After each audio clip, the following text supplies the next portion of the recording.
गड़बड़ तो हुआ था बीच में, उन लोगों में से कुछ लोगों को लेने का, और उसका सब गड़बड़ करता था, उसको छोड़ दिया गया। ये कभी संभव नहीं है। ये हमारी पार्टी के कुछ लोग कर देते थे। अभी एक वो नेता हमारे पास बैठे हुए हैं, तो इसीलिए अब बेकार हो गया, अब सवाल ही नहीं पैदा होता है। अपनी ही पार्टी के नेताओं के ऊपर निशाना साध रहे हैं कि भाई हम तो मोदी जी के साथ चलना चाहते थे, लेकिन हमारी ही पार्टी के लोगों ने हमें उनसे मंच कोई भी हो, लेकिन बिहार के मुख्यमंत्री नीतीश कुमार एक बात दोहराते हर बार नजर आए हैं। इधर उधर नहीं जाएंगे, इधर उधर बहुत कर लिया, अब बीजेपी के साथ रहेंगे मरते दम तक। पूर्णिया के मंच से भी नीतीश कुमार ने यही बातें दोहराई।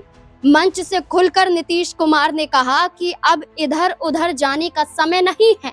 हमारे साथ हमारे ही कुछ ऐसे नेता हैं जिनकी वजह से हमने बीजेपी का साथ नहीं दिया था, बल्कि आरजेडी के साथ गठबंधन कर लिया था, लेकिन अब आरजेडी के साथ गठबंधन नहीं करेंगे।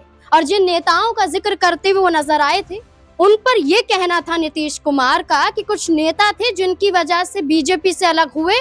उनमें से एक नेता मंच पर भी बैठा हुआ है और प्रधानमंत्री नरेंद्र मोदी के साइड में ही बैठे हुए नजर आए थे केंद्रीय मंत्री ललन सिंह।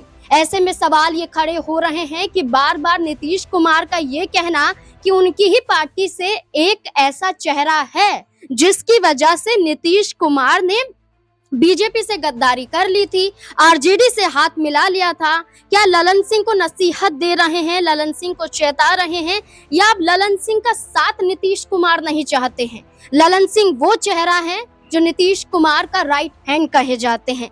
नीतीश कुमार के साथ हर जगह दिखाई देते हैं, हर कार्यक्रम में नजर आते हैं, हर बैठक में दिखाई देते हैं, हर फैसलों में नजर आते हैं। लेकिन बीते कुछ दिनों पहले ऐसी कई तस्वीरें सामने आई हैं जहां ललन सिंह नीतीश कुमार के साथ ना के बराबर नजर आए हैं। चाहे नीतीश कुमार की यात्रा ही क्यों ना हो, इस यात्रा के दौरान ललन सिंह ना के बराबर नीतीश कुमार के साथ दिखाई दिए और साथ ही साथ पोस्ट में भी नीतीश कुमार के समर्थन में ना के बराबर दिखाई दिए। दिल्ली दौरा ललन सिंह का कई बार अकेले हमने देखा। इसके बाद अब यही सवाल उठ रहे हैं कि भरे मंच से आखिरकार नीतीश कुमार को क्या जरूरत पड़ गई कि उन्होंने ये कहा कि एक नेता अभी भी मंच पर बैठा है जिसकी वजह से हमने बीजेपी का साथ छोड़ा था। तो क्या अब ललन सिंह को मुश्किलों का सामना करना पड़ सकता है? क्या नीतीश कुमार पर दबाव बनाने की कोशिश की जा रही है? इसलिए खुलकर नीतीश कुमार अब ललन सिंह को चेता रहे हैं। कई बड़े सवाल हैं, सवालों के जवाब लेंगे। हमारे साथ हमारे वरिष्ठ सहयोगी अमन सर जुड़ चुके हैं।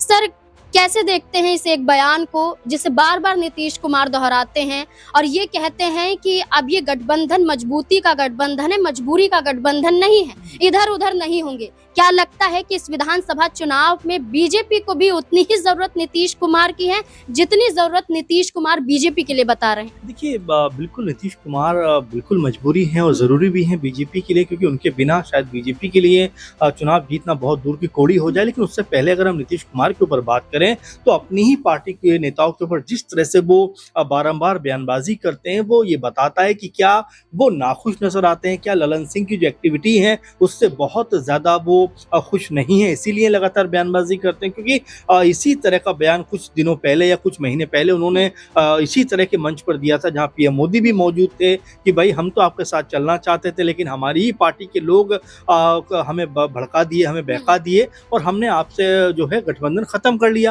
कल फिर हमने देखा पूर्णिया के अंदर एक बार फिर जब मोदी जी पहुंचे हुए थे और वहां मंच के ऊपर जब नीतीश कुमार बोल रहे थे, उन्होंने फिर वही बात को दोहराया। तो इस बात को दोहराने का मेरे ख्याल में अब कोई मतलब नहीं, क्योंकि चुनाव बहुत नजदीक है, 1 से 2 महीने के अंदर बिहार के अंदर चुनाव हो सकता है। तो ऐसे में आपको ये बताना चाहिए कि भाई 20 साल का जो कार्यकाल रहा है उसमें क्या क्या अचीवमेंट आपने बिहार के लिए प्राप्त किए हैं, किन किन चीजों के ऊपर काम किया है, आने वाले अगर समय मौका मिलता है तो किन चीजों पर आप काम करेंगे। लेकिन वो अपनी ही पार्टी के नेताओं के ऊपर निशाना साध रहे हैं कि भाई हम तो मोदी जी के साथ चलना चाहते थे, लेकिन हमारी ही पार्टी के लोगों ने हमें उनसे अलग करा दिया। लेकिन अगर 20 साल का पूरा हम उनका कार्यकाल देखें तो कई बार बीजेपी के साथ गठबंधन बना है, टूटा है, कभी आरजेडी के साथ, कभी बीजेपी के साथ, और इसी तरह से 20 साल का जो कार्यकाल है नीतीश कुमार ने वो पूरा किया, लेकिन अब वो पूरी की पूरी जिम्मेदारी जो है या आरोप जो है वो ललन सिंह के ऊपर लगाते हुए दिखाई पड़ रहे हैं, जिससे ऐसा लगता है कि ललन सिंह को जो पद और जो तवज्जो बीजेपी की तरफ से मिली है,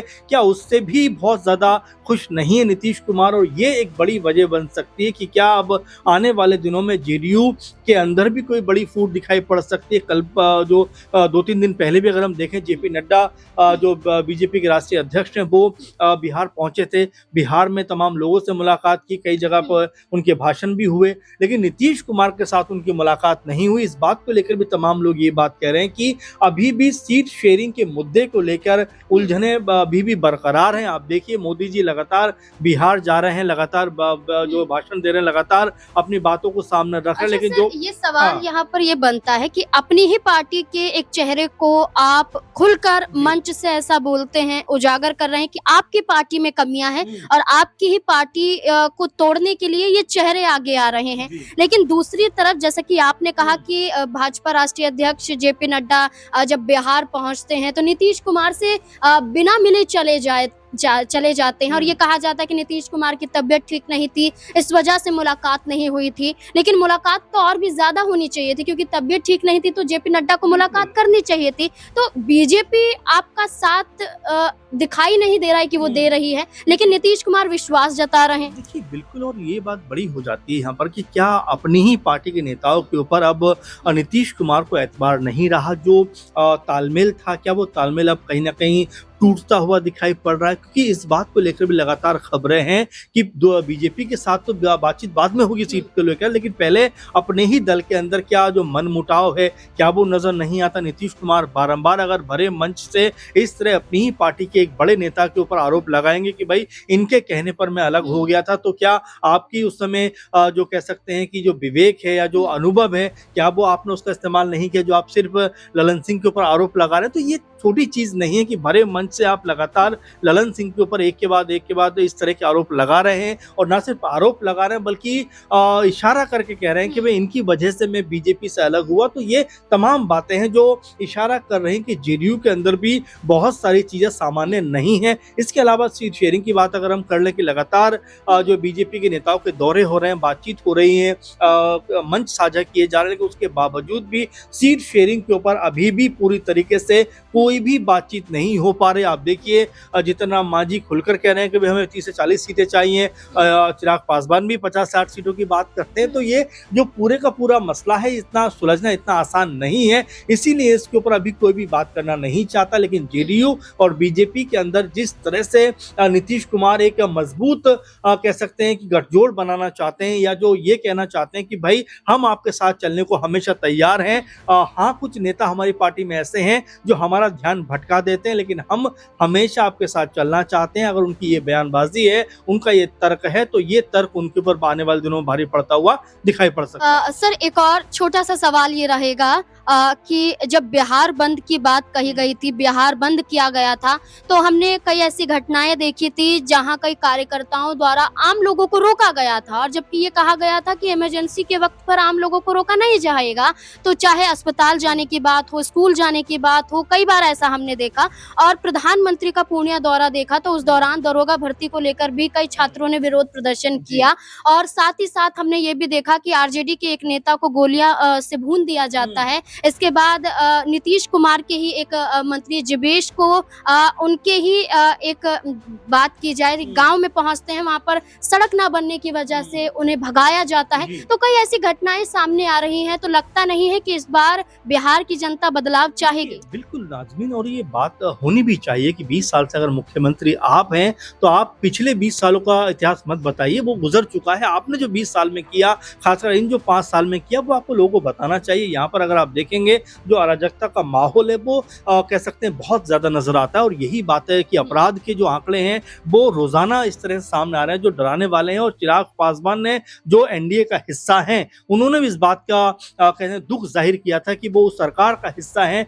जिस सरकार के अंतर्गत ये सब तमाम चीजें होती हुई दिखाई पड़ रही हैं। तो अब की बार अगर चुनाव की बात करें तो बीजेपी के लिए, एनडीए के लिए उतना आसान नहीं होगा चीजों को सामने रखना या चीजों से कह सकते हैं ध्यान डाइवर्ट कराना, क्योंकि प्रशांत कुछ और लगातार ऐसे मुद्दे उठा रहे हैं कि भाई चाहे आरजेडी की बात करें, जेडीयू की बात करें, बीजेपी की बात करें, कांग्रेस की बात करें, 20-30 साल से लगातार ये लोग राज कर रहे हैं, लगातार सरकार सत्ताओं में है और न सिर्फ राज्य में बल्कि केंद्र में भी सत्ता में भागीदारी हिस्सेदारी। उसके बावजूद भी बिहार का जो डेवलपमेंट होना चाहिए, अपराध जो रुकना चाहिए, बेरोजगार जो युवा है उनको रोजगार मिलना चाहिए, उसके ऊपर कोई ध्यान नहीं है। तो ऐसे जटिल मुद्दे हैं जिनके ऊपर एनडीए सरकार फंसी हुई दिखाई पड़ रही है। बिल्कुल, अगर बात करें तो बिहार में या तो प्रशांत किशोर हैं या फिर तेजस्वी यादव हैं या फिर भारतीय जनता पार्टी ही दिखाई दे रही है। नीतीश कुमार तो सिर्फ बीजेपी के साथ नजर आती है। प्रधानमंत्री नरेंद्र मोदी के दौरे के दौरान उनके मंच पर दिखाई देते हैं, भाषण देते हैं, लेकिन अपनी तरफ से क्या तैयारियां नीतीश कुमार ने की हैं ये दिखाई नहीं देती हैं। चाहे जेपी नड्डा कोर कमेटी की बैठक के लिए बिहार पहुंचते हो या प्रधानमंत्री लगातार बिहार का दौरा कर रहे हो या बीजेपी के बड़े चेहरे निकलकर ये दावे कर रहे हो कि इस बार बीजेपी ही चुनाव जीतेगी, इस बार बीजेपी गठबंधन चुनाव जीतेगा। तो अब ऐसे में देखना होगा कि नीतीश कुमार क्या कोई बड़ा कदम उठाने के लिए आगे आएंगे या फिर बीजेपी के साथ सिर्फ उनके पीछे ही चलते हुए दिखाई देंगे। आपको क्या लगता है इस पूरे मुद्दे को लेकर? अपनी राय कमेंट सेक्शन में जरूर दें। देखते रहें SPN9 न्यूज़। धन्यवाद।